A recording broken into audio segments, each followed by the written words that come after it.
खुलुमबाय पिजि निउसाव नोंथांमोनखौ बरायग्रोनानै लानाय जाबाय।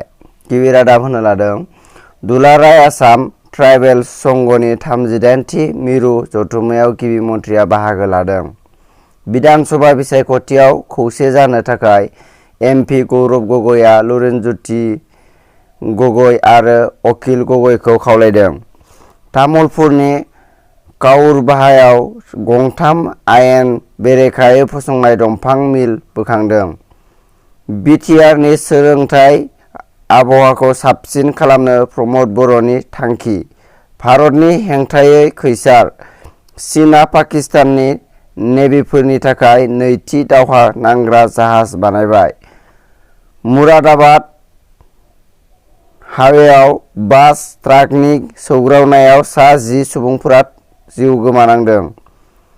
पुलवामायाव सानै उदखारिफोरा गावसोरखौ गथायदों। मुम्बाइआव 14 बोसोरनि बैसो जायै गथ'खौ फाननायाव सा 3 कास्टिं डाइरेक्टरफोरा हमजादों। से दानाव नैथि खेब गान्धीनि मुसुखाखौ अपमान खालामदों। दिल्लीआव इजराइलनि थान्दै मावख'नि खाथियाव बमा बेफ्रुदों। गोजोन्थों। मोजां रादाब मोननो थाखाय पिजि निउस चेनेलखौ साबस्क्राइब, लाइक, कमेन्ट, शेयार खालामनो दाबाव। गोजोन्थों।